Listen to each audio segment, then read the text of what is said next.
Peter Doocy confronts Karine Jean-Pierre regarding rising crime rates. We have a top vaccine official pushing back against the COVID-19 booster shot, and illegal aliens are getting state IDs. All that and more here on The Bald Brad Show.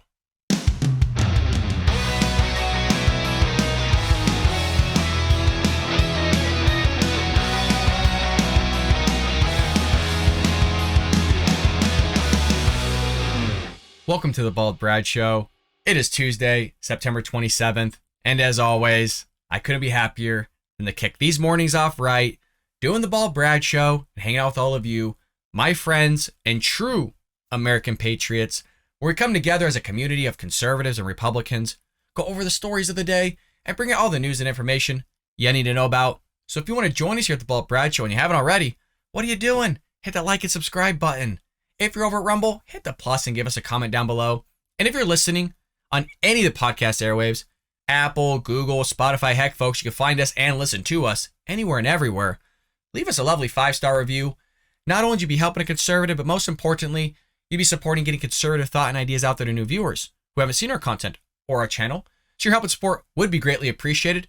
And again, while we're at it, make sure that like button is clicked. And also, check that bell notification, folks, because we have almost 15,000 subscribers and upwards of 85% of you are not being notified when we upload or go live, which is every Monday through Friday, 9 a.m. Eastern Standard Time, with segments of that episode uploaded throughout the day, on top of Supernatural Saturdays and a sprinkling of politics on Sunday. So we upload 7 days a week, folks. So make sure that's clicked so you are notified. With that being said, let's jump into our lead story of the day with the gladiator, Peter Doocy, confronting Karine Jean-Pierre regarding the crime that is plaguing this country, predominantly in blue states.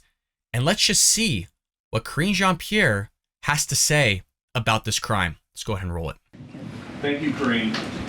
Does President Biden think America's big cities are safe? Can you say more?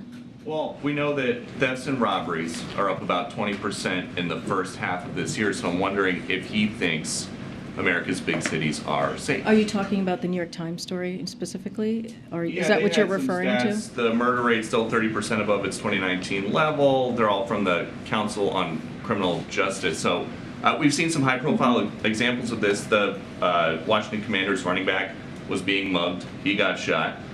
Karen Bass, member of Congress, had her house robbed. These are high-profile people. So should everyday Americans who are not in the public eye feel safe? So I'll say this. That same story also stated that the crime is complicated and multifaceted. Look, this is a president who has secured historic funding to make sure that law enforcement has what it needs, especially, and he was able to do this in the face of opposition from Republicans during a time where he inherited a rising crime rate from the previous administration. The president put forth the American Rescue Plan, and in that very plan, there was more than $300 billion to go to local states and local cities to make sure that they were able to hire law officers. They were able to hire, firefighters. They were able to hire people that were critical to their needs as they were dealing with a pandemic. Republicans voted against that. So I guess Well, Republicans voted against that. It is so amazing the manipulation this woman does. First, she starts off by saying that crime is complicated. What? You commit the crime, you go to jail, you go to prison, you pay a fine. It's not complicated at all. You committed a crime.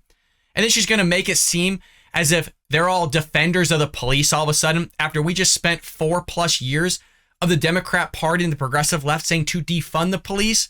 And she's going to tout this American Rescue Plan as giving $300 billion and make it seem like it's solely going to hiring for police officers, and it's not. It's going to first responders, as she just mentioned, firefighters. Karine, the question was, do Americans or should the Americans feel safe in American cities? It wasn't about firefighters. Firefighters don't stop crime, Karine, okay? It's the police officers, of which you said to defund for years and years, while Black Lives Matter and Antifa ran roughshod over cities, burned buildings down, predominantly African-American businesses as well. It's so unbelievable, the spinning and manipulation that this administration is doing. And if you notice, they're putting the referendum on the GOP right now. because 50% of Democrats don't want Biden to run for office, and they know that. Jen Psaki knows that. She was just on the news the other day saying, look, if the referendum's on Biden, the Democrats are going to get shellacked in the midterms. And so that's why you have the messaging coming out from the president and his mouthpiece here saying, hey, Republicans in the GOP are extremists. They're a threat to democracy. They're a threat to the country. And that's why she's trying to spin everything and put the referendum on the GOP, because they know if they don't, they're going to get shellacked in the polls coming this midterm. And by the way, she never answered the question. The question was, what does the president think? Does he think that the American cities are safe? And she never answered it. And I know we're becoming so accustomed to it, folks, of her just not listening with her ears, not answering questions, manipulating it, lying to all of us. I know we're very aware of what she does. Let's see if Peter Doocy follows up here. Original question: does President Biden think America's big cities are safe? It is not a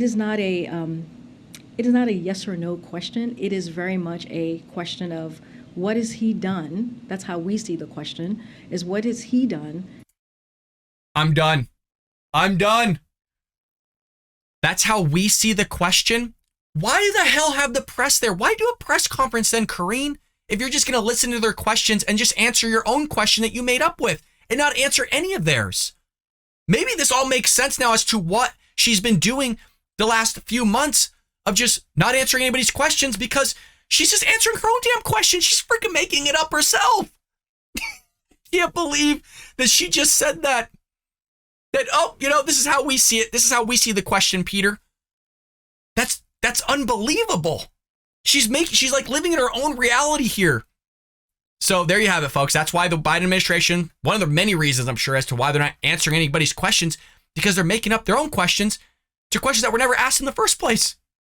To make sure that cities, and it doesn't matter if it's a big city or a small city, it doesn't matter if it's in a red state or a blue state. What matters is that we have the funding and we have done the work, put the policy forward to make sure that these cities, whether it's big or small, have what they need to protect their community. And that's what this president has done. Again, why does she keep boasting on what this president has done when literally he just got done citing in his first question that murder rates are up 30%, robberies are happening all over the place, predominantly basically happening in blue states, and she's going to say and tout all these things the president has done, and none of them are working.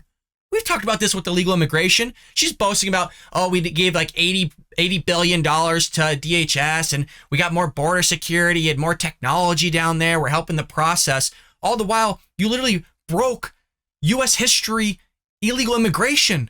So everything you've done has been a waste, but you're going to boast about it. It's so mind-blowing to me that somebody's going to boast and it hasn't done anything other than waste taxpayer dollars on your efforts to try and stop it, and you're going to boast about the very thing of which crime is up. Is anybody else just baffled as I am? Without the help of Republicans. And my last one on this. Jen Psaki says that crime is a huge vulnerability for Democrats. Why would she say that? So, again, I can't do electoral politics from here, as you know, but I don't agree with your characterization of what she actually said.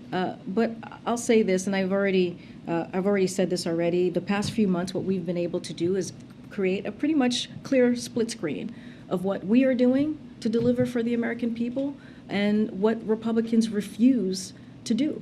We are making sure that that we have Medicare and Social Security, and we make sure that the big pharma is not upping cost for our seniors, right? And making sure that we give them a little bit of breathing room. And we have Republicans who want to cut Medicare. They want to sunset Medicare. They want to sunset Social Security. You have this GOP agenda that was put out by the House, where they want to go after the Inflation Reduction Act, which will have an effect that will actually hurt Americans. And so I think there is a stark contrast here that we've seen the past several months.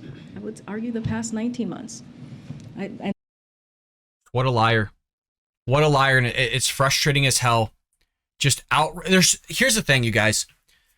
She says so much nonsense, and I don't want to keep pausing it after one sentence of her just saying something that's false, manipulating, outright lie. Oh, Republicans are going against the Inflation Reduction Act. Yes, because it doesn't reduce inflation, you knucklehead. So why would we support something of which doesn't actually do it. And it's in the name that's falsified. It doesn't reduce inflation at all. It increases inflation.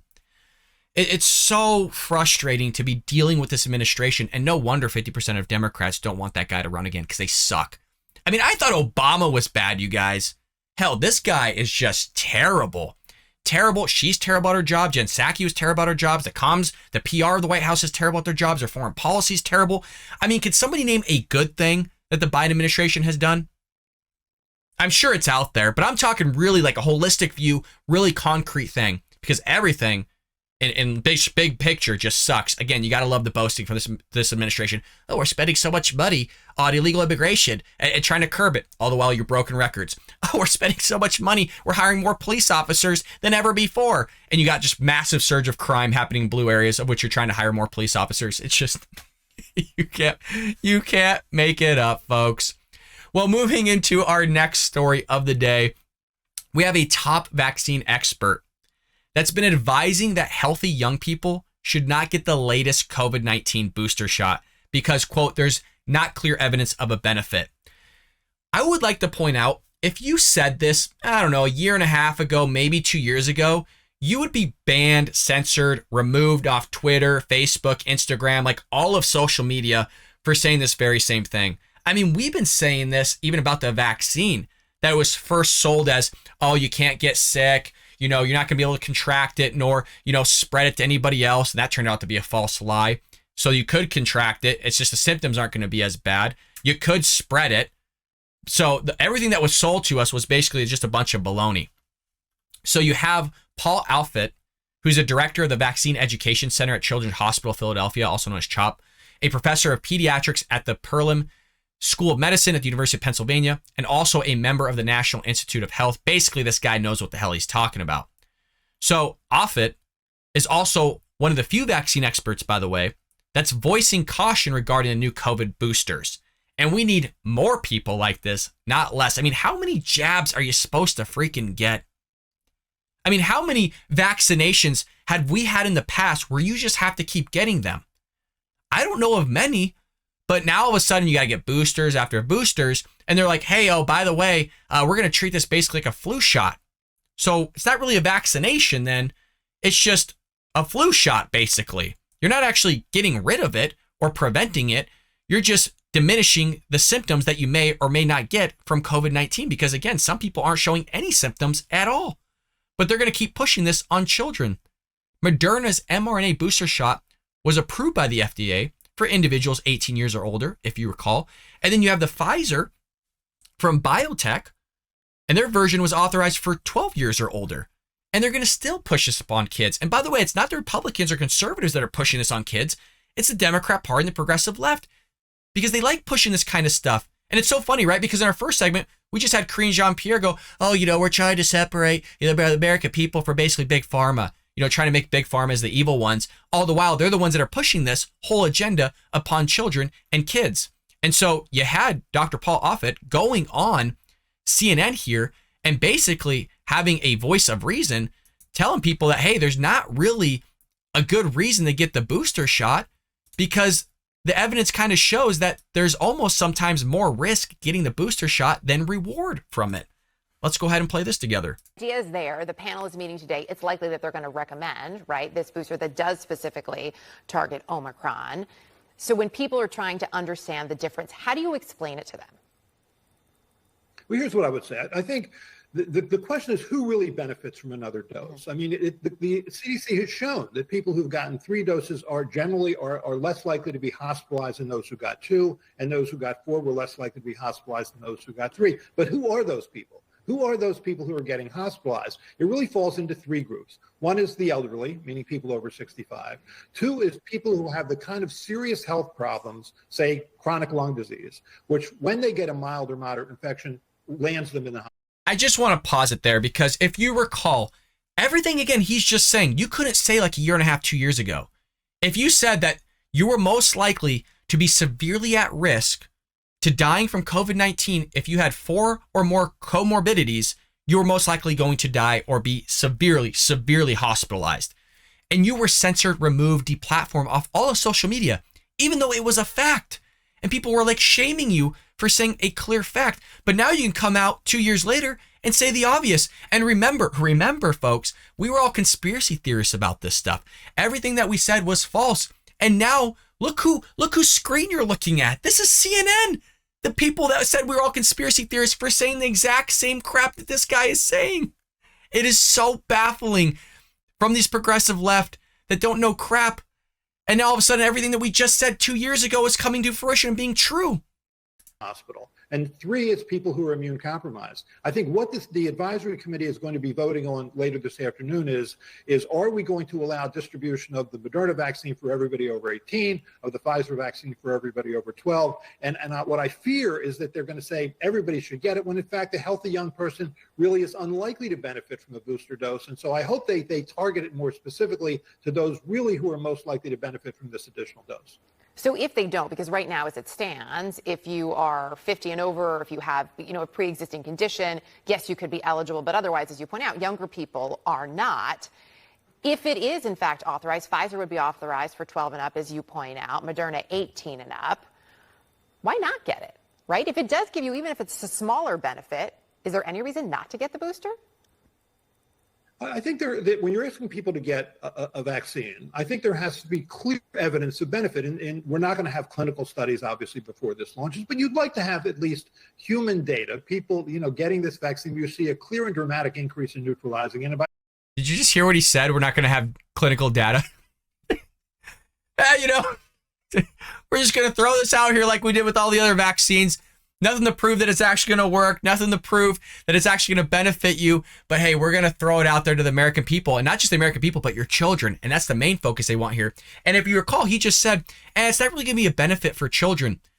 We've been saying this since COVID came out. We've been saying that children aren't at high risk.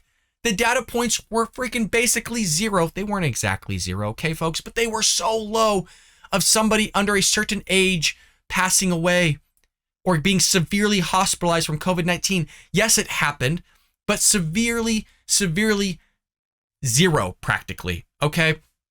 So it's just, again, I know I'm repeating myself. It's just so baffling that, again, we've been saying this for 2 years, and CNN said we were crazy, and now you got a guy on here saying the very same things that we were saying 2 years ago, and he's not crazy. And CNN's not crazy for pushing it. No, they just don't, there's no hypocrisy here. There's no connection. There's like no mirrors in CNN for them to see what they were just pushing for 2 years to compared to what they're talking about now. Baffling. And then at least you have a correlate of protection against BA4, BA5. Because if you don't have that, if there's not clear evidence of benefit, then it's not fair, I think, to ask people to take a risk, no matter how small. The benefit should be clear. So, it's just so remarkable.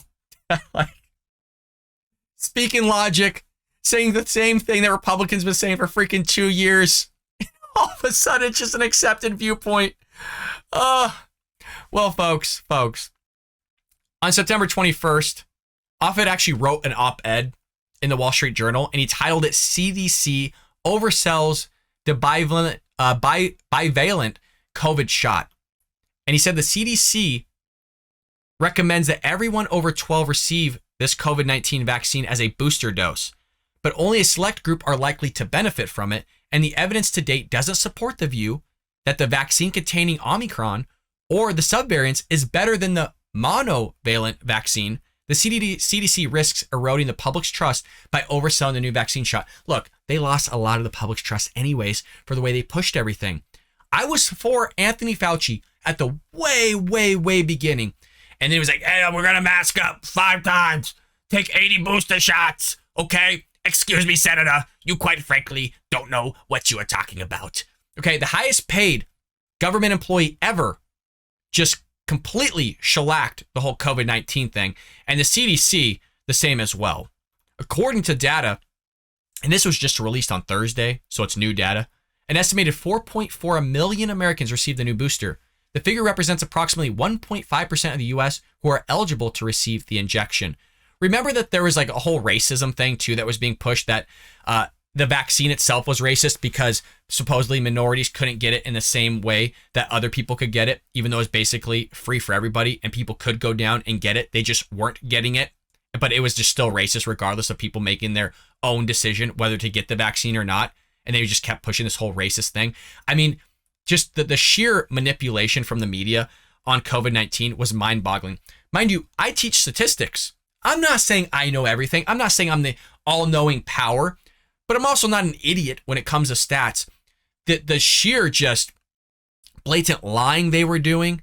I mean, you had more of a chance of dying going to work or to school every day than you do from dying from COVID-19. I mean, your survival rate was like 99.9%, depending on your age level, but you were still basically going to live if you got COVID-19, and they shut everything down. Whole global down, United States down, restaurants down, businesses down, people just shelling out their entire retirement plans to pay for their rent, their utilities, their employees, all this stuff, all because of a lie that the government was pushing. Now, I'm being very careful with my words here because I don't want to be banned off YouTube still, because if you say something wrong, according to the almighty social media, and they don't like what you say because it's not pushing a narrative they want, you know what they do with all of us Republicans? They censor us, they ban us, they remove us. So that's going on with what's the updates on the COVID-19 vaccine booster shot. If you want your 50th jab, that's not going to stop you from actually getting it.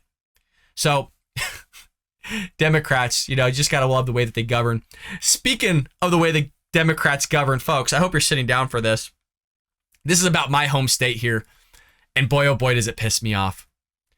So not only will California likely have illegal aliens soon serving as police officers, yes, you heard me correctly, we did cover that. Let me repeat that.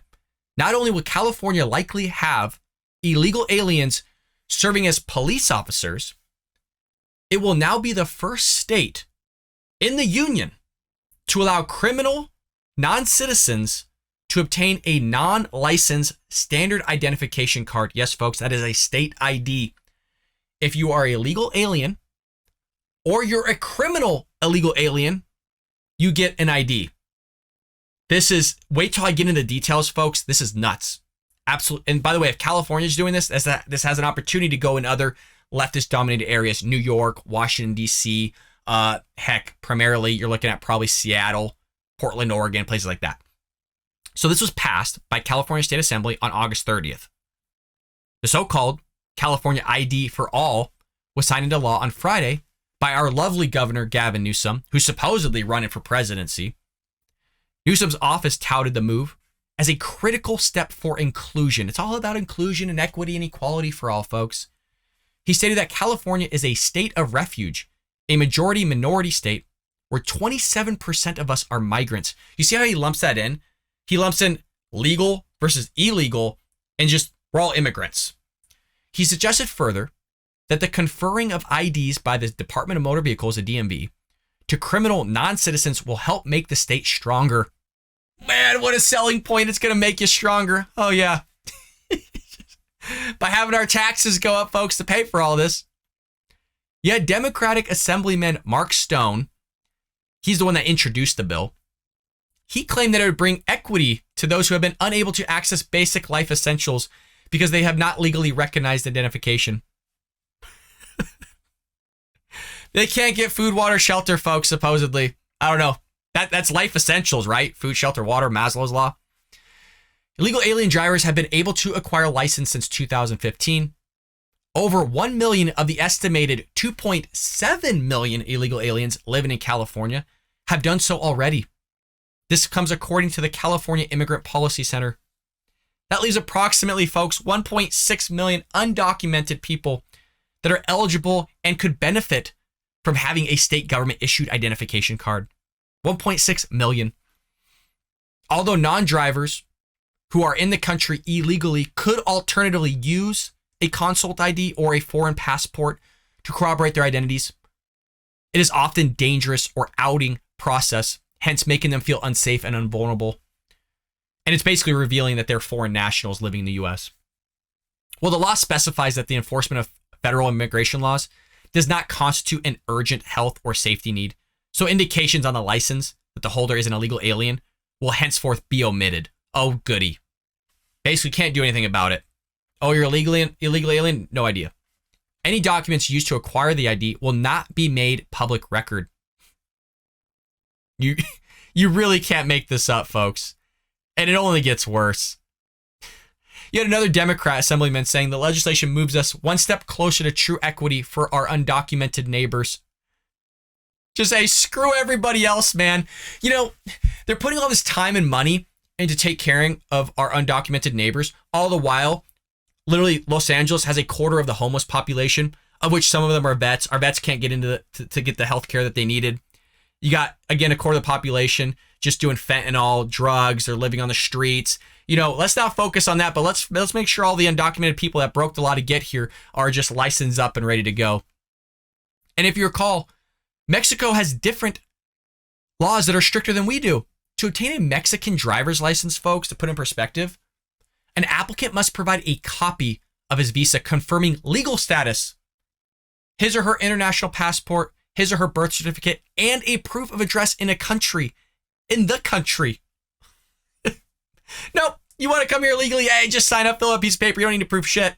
Forgive me for cussing, but it's just unbelievable how Mexico's standards for immigration is harsher than ours, but we're looked at as the bad guys for wanting to build a wall and have harsh immigration standards. It's unbelievable. According to Stone's office, again, he's the one that introduced the bill, those incarcerated illegal aliens who were previously unable to acquire a driver's license because they cannot access a driving test in prison, well, they'll now also be able to acquire ID cards. So not only did you break the law coming here, but you literally committed a crime here while you're here illegally, and you still get a driver's license, an ID. Here's the perks of it all. Are y'all sitting down for this? This is the perks of having a non-driver illegal alien have an ID. They gain improved access to in-state tuition at taxpayer-funded public colleges and universities, as well as student loans. You heard that correct. The taxpayers are going to fund their education. They get to open bank accounts. They access health care and citizen benefits. They receive more legal assistance in civil matters affecting basic human needs as well. Not a big deal, though. No, just anybody that wants to come in, come on in, folks. Additionally, with these IDs, these foreign nationals who have illegally entered the U.S. and become street vendors will now be able to apply for local health permits, meaning you are literally competing against citizen-owned businesses now while you're here illegally. Let that one sink in. So if you're a business owner and you're trying to compete with the other restaurants that obtained legal status and are here legally and have the permits, the health permits that they're supposed to have, now have to compete against those that are here illegally and now are able to obtain health permits. While the 2.2 roughly illegal aliens have stolen into this country so far this year, you have Secretary of State Mark Pompeo suggesting this law will only exacerbate the border crisis. You think? You think it's going to make the border crisis that bad? And I'll give you a comparison. If you were to go talk to a homeless person here on the streets in LA, and they're out of state and they literally traveled here, they traveled here because they wanted to receive the access of benefits that we offer in the state, specifically Los Angeles. That's why they come here. Literally, they're given cell phones, food. Some of them are getting paid $600 a month to live on Venice, on beachfront property. We're paying them to be basically homeless. And you're not getting that from me. That's literally from the mouths of the homeless people. You also have Richard Grenell, former acting director of national intelligence, wrote that Gavin Newsom should be worried about illegals voting with IDs he is giving to them. What happened in 2018, there was some question of whether or not thousands of illegal aliens had been enabled to vote in California as a result of what we call the automatic voter registration of the DMV driver license receipts. So this was a big thing that happened in California in 2018, thinking, okay, because remember, it went back to 2015 on when some of these illegal aliens could acquire state IDs. And so they're thinking in the thousands were voting prior. Representative Jason Chaffetz, if you recall, I believe he was the congressman or senator from Utah back in the day. I love the guy. And I'm sad that he left Congress along with Trey Gowdy. Well, he suggested last year that Democrats stand to benefit from what California does, automatically register everyone who gets a driver's license to vote, then do nothing to weed out the votes of illegal immigrants. But remember, most trustworthy elections, folks, ever. There's nothing wrong with it whatsoever. There's no reason to look into this. There's no reason to perform audits. There's no reason to look under the hood because we all know why they're bringing illegal immigrants. This is one of the reasons, folks. They're going to bring in millions of them, and then they're going to perform amnesty. And you might be thinking, oh, Brad, that's crazy. They're not going to perform amnesty. They're talking about it right now.